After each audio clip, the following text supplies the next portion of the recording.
Vous faites bien de suivre Ecclesia TV. Mesdames, Messieurs, bonjour et bienvenue à la une de cette édition.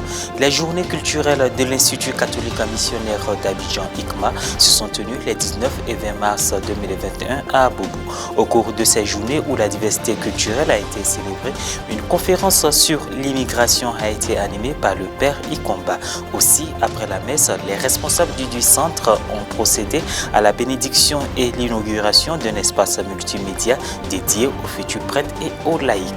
Et puis la journée mondiale de l'eau promue par l'ONU et célébrée ce 22 mars 2021 nous invite à réfléchir sur la valeur de ce don merveilleux et irremplaçable de Dieu, comme l'a souligné le souverain pontife à l'issue de l'Angélus du 5e dimanche de Carême. L'Institut catholique missionnaire d'Abidjan, ICMA, a organisé les 19 et 20 mars 2021 cette traditionnelle journée culturelle autour d'une conférence sur l'immigration. À cette occasion, l'ICMA a inauguré sa salle multimédia construite pour la formation des futurs prêtres, des religieux et religieuses et des laïcs. Reporter d'image Francis Okoé, commentaire Roxane Enou.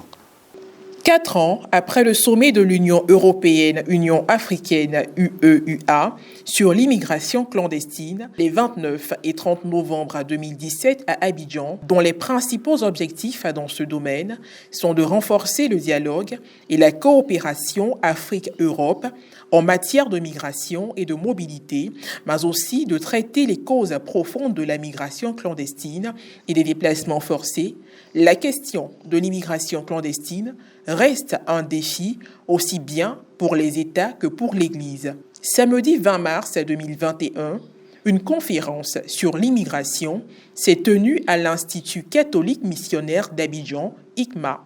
L'un des constats est que l'emploi est la principale raison de cette forme de voyage lointain. Les facteurs que nous avons présentés, que vous avez déjà entendus, les problèmes économiques et les problèmes climatiques, sont aussi des facteurs qui poussent les différents âges, adultes, jeunes et mineurs, de partir, d'émigrer.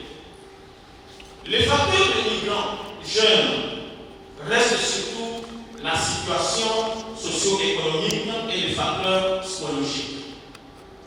Nous n'allons pas chercher loin. La question de l'emploi domine les causeries qui concernent l'immigration des jeunes. Lors du 5e sommet Union africaine, Union européenne, qui s'est tenu ici à Abidjan entre le 29 et le 30 novembre 2017, les jeunes eux-mêmes, la jeunesse africaine elle-même, avait dit ce que je vais lire.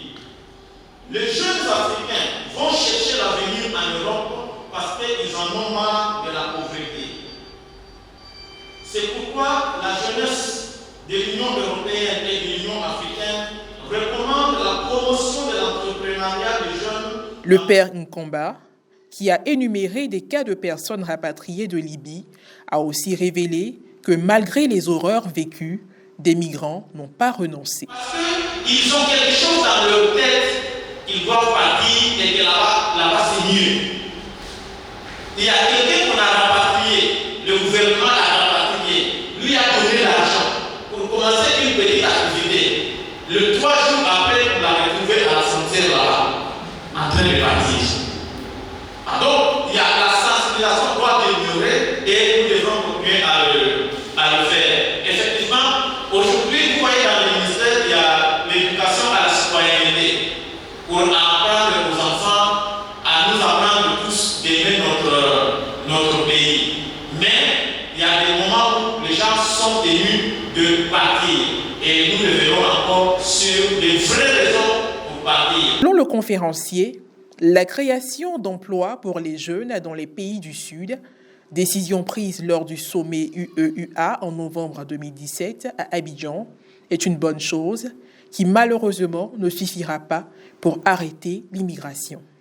Le secrétaire exécutif national de l'apostolat des migrants a insisté sur la formation des futurs prêtres, sur la pastorale des migrants. C'est là aussi nous interpelle, parce que nous les prêtres aussi quand nous allons aux études, parfois quand nous terminons, nous décidons de rentrer pour servir nos diocèses et puis nous devenons les pères clandestins.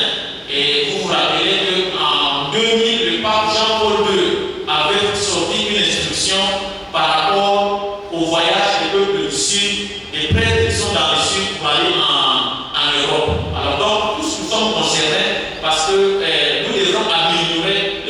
de vie et aller plus loin. Merci. Cette conférence s'est inscrite dans le cadre des journées culturelles célébrées avec 33 nationalités et différentes spiritualités des congrégations religieuses de l'ICMA. Après la rencontre d'échange, de partage et la célébration eucharistique, les responsables de l'Institut ont procédé à la bénédiction de la salle multimédia Père Guy Richard, réalisée grâce à la générosité de ses donateurs, en particulier Porticus.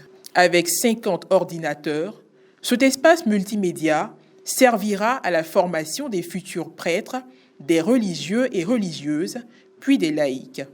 L'eau, constituant biologique important et essentielle sous sa forme liquide pour tous les organismes vivants, n'est pas toujours à la portée de tous.